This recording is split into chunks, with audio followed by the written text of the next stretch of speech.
Service animals are an invaluable asset to those with disabilities. They provide physical, emotional, and psychological support to their owners, and they are trained to perform a specific task. The biggest reason that this subject represents a frontier in history is that service animals were new and really helpful to the disabled, in ways like telling you when you need to get medication and helping you when you're in distress. These support animals provide companionship, relieve loneliness, and sometimes help with depression. This quote proves that they were a frontier because it is from the ADA, or the Americans with Disability Act, and says they help with depression. For example, there was a veteran named Francis who was looking for a best friend, but also a service dog to complete any daily task. Another reason that represents frontiers in history is how they helped people from the late 1700s to the early 1800s. They first attempted to help people back in 1780 at a hospital for the blind. A few decades later, Johann Wilhelm Klein created an institute for the blind and mentioned the idea of service dogs in an educational book for blind people.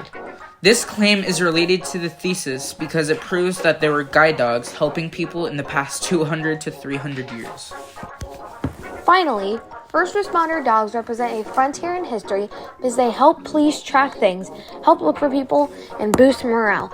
As early as the mid-1700s, Dalmatians, the iconic fire dog, was an integral part of fire company crew as they ran alongside the horse-drawn fire coaches, soothing horses and protecting them from thieves.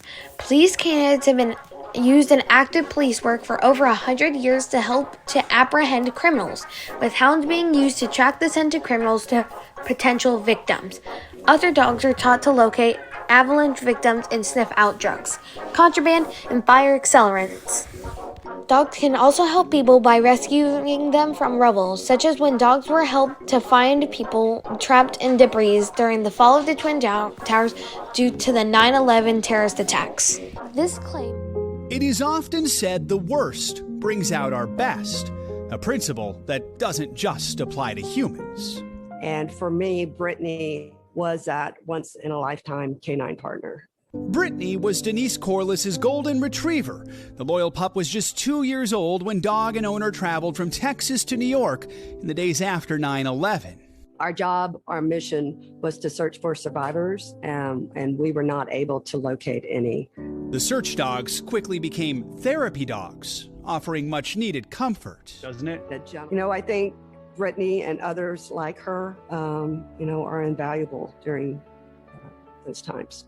Brittany would spend 7 more years as a search dog before starting a second career listening to school kids read. In 2014, she was the last known 9/11 search dog still alive, not just to Brittany, but to all dogs that serve when they're needed most. This claim proves that it's related to the thesis because the first responders both help them in the field. But for this group of canine handlers, she has 4 years. This is work. Change. We train every weekend, most Saturdays. Shane Johnson and Shiloh, his German Shepherd, are joining 3 other dogs and their handlers for another weekend training session near Truckee.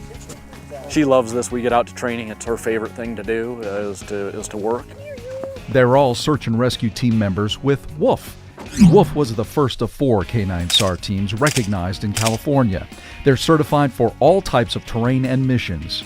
So we're sort of like the SEALs or the Rangers of the search dog world. The perfect firestorm. Among the charred rubble and ash, the remains of 6 victims. There cannot be any question when you're out looking for human remains on what your dog is indicating to, and the wildfires last year is a perfect example of that. Mary and Inca, a young Belgian Malinois, were dispatched to Lake County after the Valley Fire. Inca's job was to sniff out and find the remains of a missing person. But the intense smell of burning materials and leaking propane was a serious concern. We got to that particular location and I stepped out of the vehicle and I smelled that. It was overwhelming and immediately had doubts, because if I can smell a gas that strong, imagine what it is to the dog who has such a sensitive nose.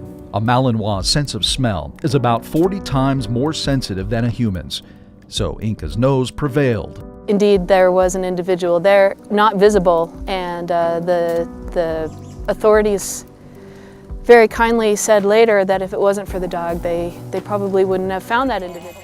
Teams taking on extremes, risking their own lives to find and save the lives of others.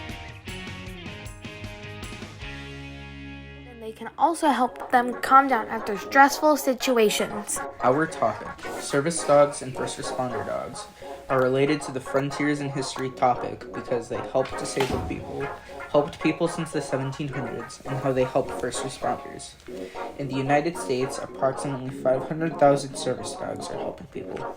Under the Americans with Disabilities Act, also known as the ADA, service dogs must be given access to almost everywhere their human handlers go. They make it possible for people with disabilities to live independently and overcome the challenges of day-to-day life. This documentary has explored the incredible bond between service dogs and their owners, and the impact they've had on their lives. Dogs also have helped save lives while helping the police as part of the K-9 units, and they have also helped search and rescue crews find people in the aftermath of catastrophic events. These claims go to show that dogs are not only man's best friend, but also an invaluable asset to those with disabilities, providing physical, emotional, and psychological support and helping people save lives. This has been our History Day documentary. Thanks for watching.